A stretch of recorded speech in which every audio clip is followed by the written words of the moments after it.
अस्सलाम वालेकुम।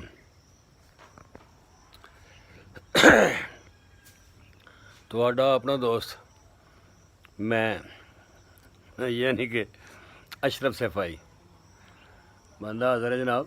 ਗੱਲ ਇੰਝ ਹੈ ਬਈ ਇੱਥੇ ਸਾਡੇ ਕੋਲ ਜਿਹੜੇ ਬਾਬੇਰਾਂ ਦੇ ਡੇਰੇ 'ਤੇ ਬੈਠੇ ਆ ਨਾ, ਇਹਨਾਂ ਦੀ ਵਾਟਰ ਪੰਪ ਸੜ ਗਿਆ, ਮੋਟਰ ਪਾਣੀ ਵਾਲੀ।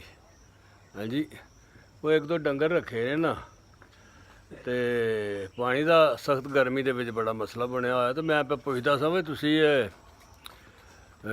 ਕਿਹਦੇ ਕੋਲੋਂ ਵਾਇੰਡ ਕਰਾਉਣ ਲੱਗੇ? ਉਹਨਾਂ ਦੱਸਿਆ ਫਲਾਣੇ ਬੰਦੇ ਕੋਲੋਂ ਮੁਰੰਮਤ ਕਰਾਉਣ ਲੱਗਿਆ ਮੋਟਰ। ਇਹ ਛੋਟਾ ਵਾਟਰ ਪੰਪ ਜਿਹੜਾ, ਉਹਦਾ ਮਤਲਬ ਇਸ ਵਾਟਰ ਪੰਪ 'ਤੇ ਕਿੰਨੇ ਪੈਸੇ ਬਾਬਾ ਜੀ ਦੱਸੇ ਜੇ? 6000 ਰੁਪਈਆ ਵਾਇੰਡਿੰਗ ਦਾ ਲੱਗਣਾ। ਮਾੜਾ ਬੰਦਾ, ਕਮਾਈ ਦਾ ਕੋਈ ਜ਼ਰੀਆ ਨਹੀਂ, ਅਤੇ 6000 ਰੁਪਈਆ ਵਾਟਰ ਪੰਪ 'ਤੇ ਲੱਗਣਾ। ਹਾਂਜੀ, ਤਕਲੀਫ ਇਹ ਹੁੰਦੀ ਹੈ। ਮੈਂ ਬਾਬੇ ਦਾ ਨਾਂ ਦੱਸਾਂ ਵੀ ਇਹ ਹਰ ਬੰਦਾ ਹੀ ਬਿੱਲਾਂ ਤੋਂ ਵੀ ਤੰਗ ਹੈ, ਬਿਜਲੀ ਦੀਆਂ ਰੇਟਾਂ ਤੋਂ, ਮਹਿੰਗਾਈ ਤੋਂ, ਖਾਸ ਤੋਂ ਬੁਨਿਆਦੀ ਤੌਰ 'ਤੇ ਮਹਿੰਗਾਈ ਬਹੁਤ ਜ਼ਿਆਦਾ ਹੋ ਗਈ ਹੈ ਜਾਂ ਕਰ ਦਿੱਤੀ ਗਈ ਹੈ। ਇਹਦਾ ਜ਼ਿੰਮੇਦਾਰ ਜਾਂ ਕਸੂਰਵਾਰ ਕੋਈ ਵੀ ਫਰੀਕ ਹੋਵੇ। ਹਾਂਜੀ, ਇਹ ਇੱਕ ਕਿਸਮ ਦਾ ਨਾ ਸਮਝੋ ਬਈ ਅਜ਼ਾਬ ਹੀ ਆਇਆ ਖੜਾ।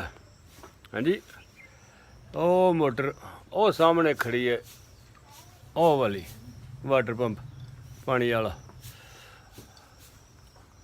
ਬਈ 6000 ਦੱਸਿਆ ਬਾਬਾ ਜੀ।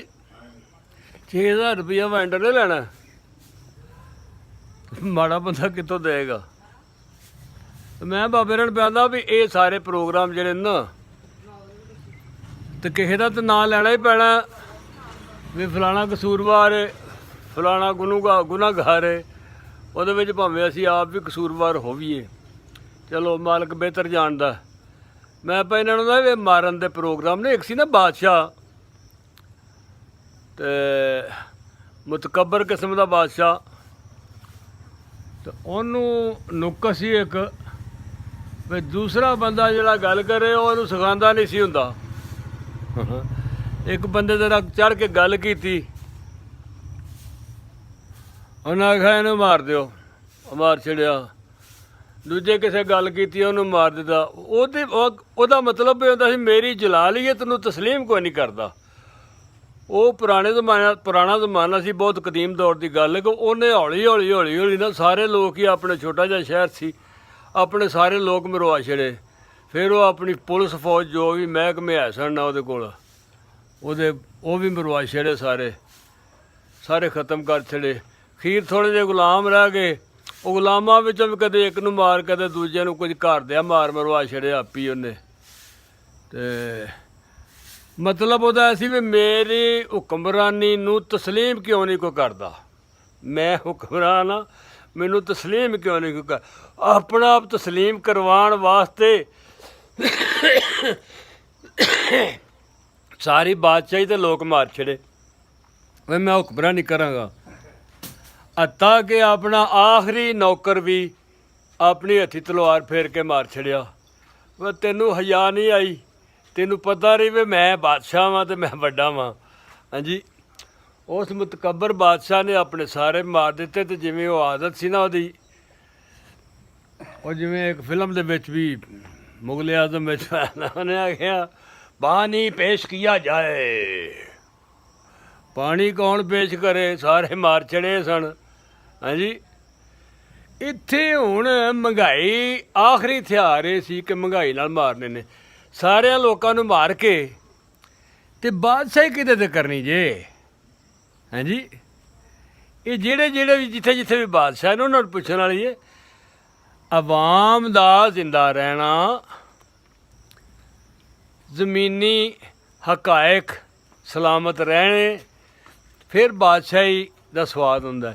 ਇਹ ਕਾਹਦੀ ਬਾਦਸ਼ਾਹੀ ਹੋਣੀ ਹੈ ਵੀ ਸਾਰੇ ਲੋਕ ਬਿਲਦੇ ਦੇਖ ਕੇ ਅਤੇ ਖੁਦਕੁਸ਼ੀਆਂ ਕਰ ਕਰਕੇ, ਅਤੇ ਕੁਝ ਪਰੇਸ਼ਾਨੀ ਨਾਲ, ਕੋਈ ਬਿਮਾਰੀ ਨਾਲ, ਕੋਈ ਰੋ ਕੇ ਬਿਮਾਰ ਹੋ ਕੇ, ਅਤੇ ਲੋਕ ਖਤਮ ਹੋ ਜਾਣਗੇ ਹੌਲੀ ਅਤੇ ਦੁਨੀਆ ਹੀ ਮੁੱਕ ਗਈ। ਹਾਂਜੀ, ਅਤੇ ਤੁਸੀਂ ਹੁਕਮਰਾਨੀ ਕਿਹੜੇ ਟੱਟੂ 'ਤੇ ਕਰਨੀ ਹੈ? ਹੈਂ, ਆਪਣੇ ਵੱਲੋਂ ਬੜੇ ਬਾਦਸ਼ਾਹ ਬਣੇ ਹੋ ਤੁਸੀਂ। ਜਿਹੜੇ ਵੀ ਬਾਦਸ਼ਾਹ ਹੋ, ਜਿੱਥੇ ਵੀ ਬਾਦਸ਼ਾਹ ਹੋ, ਉਹ ਬਾਦਸ਼ਾਹ ਉਂਝ ਦੇ ਬਾਦਸ਼ਾਹ ਨਾ ਬਣੋ। ਜਿੰਜ ਦੇ ਬਾਦਸ਼ਾਹ ਨੇ ਜਾ ਕੇ ਨਾ ਤੇ ਬਾਂਦਰ ਕੋਲੋਂ ਖਬਰ ਸੁਣੀ ਤੇ ਉਹਨੇ ਆਖਿਆ ਵੀ ਬੜਾ ਅਜੀਬ ਜ਼ਮਾਨਾ ਆ ਗਿਆ। ਬਾਦਸ਼ਾਹ ਦੀ ਬੀਤੀ ਵਾਲੀ ਗੱਲ ਅਖਬਾਰਾਂ 'ਚ ਵੀ ਆ ਗਈ। ਬਾਬਾ ਕੋਈ ਹਾਲ ਨਹੀਂ, ਸਾਨੂੰ ਮਾਰ ਛੱਡਣਾ ਇਹਨਾਂ। ਹਾਂਜੀ, ਤੇ ਕਿਸੇ ਕੋਲੋਂ ਪੈਸੇ ਫੜ ਕੇ ਨਾ ਮੋਟਰ ਵੈਨ ਕਰਾਓ ਤੇ ਤੁਸੀਂ ਡੰਗਰਾਂ ਦੀ ਖਿਦਮਤ ਕਰੋ, ਪਾਣੀ ਛਾਣੀ ਲਾਓ। ਜਿਹੜਾ ਦੂਸਰਿਆਂ ਨੂੰ ਦਲੀਲ ਕਰੇਗਾ, ਦੂਸਰਿਆਂ ਦੇ ਹੱਕ ਖਾਏਗਾ, ਉਹ ਬਿਲਾ ਫਿਰ ਅਗਰ ਪੰਜਾਬੀ 'ਚ ਗੱਲ ਕਰੀਏ ਤਾਂ ਫਿਰ ਉਹ ਬੇਅਦਬੀ ਹੋ ਜਾਂਦੀ ਹੈ। ਉਹ ਨਹੀਂ, ਬੇਅਦਬੀ ਵਾਲੀ ਗੱਲ ਨਹੀਂ ਕਰਨੀ। ਅਦਬ ਨਾਲ ਆਖਾਂਗੇ ਕਿ ਸ਼ਕਲ ਤਾਂ ਇਨਸਾਨ ਵਾਲੀ ਹੋਵੇਗਾ ਤੇ ਇਨਸਾਨੀਅਤ ਵਿੱਚੋਂ ਨਿਕਲ ਗਿਆ ਫਿਰ ਉਹ। ਹਾਂਜੀ, ਅਗਰ ਦੂਸਰਾ ਲਫ਼ਜ਼ ਲਿਆ ਜਾਏ ਤੇ ਉਹ ਫਿਰ ਨਾਗਵਾਰ ਗੁਜ਼ਰਦਾ। ਤੇ ਮੇਰੀ ਗੁਜ਼ਾਰਿਸ਼ ਹੈ तमाम ਜ਼ਿੰਮੇਦਾਰਾਂ ਅੱਗੇ ਕਿ ਮਿਹਰਬਾਨੀ ਹੀ ਸਭ ਤੋਂ ਆਲਾ ਚੀਜ਼ ਹੈ। मेरे आका मौला हजूर हज़रत मोहम्मद सल्लल्लाहु अलैहि वसल्लम की ज़ात अक़दस आपने दुश्मनों ते भी रहम किया है।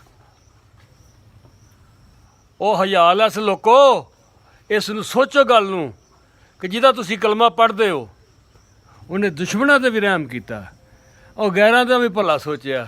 ਤੁਸੀਂ ਆਪਣੇ ਮਾਰਛਣ ਲੱਗੇ ਮਹਿੰਗਾਈ ਕਰ ਕਰਕੇ ਤੇ ਬਿੱਲ ਪਾ ਕੇ, ਕਦੀ ਗੈਸ ਦਾ ਕਦੀ ਬਿਜਲੀ ਦਾ।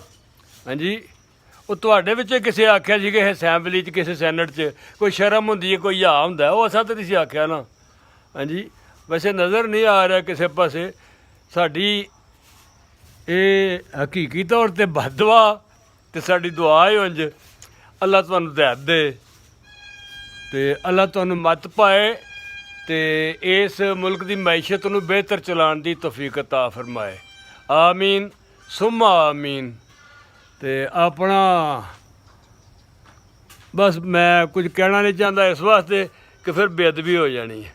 ਮੈਂ ਤੁਹਾਡਾ ਆਪਣਾ ਅਸ਼ਰਫ ਸੈਫਾਈ। अस्सलामु अलैकुम।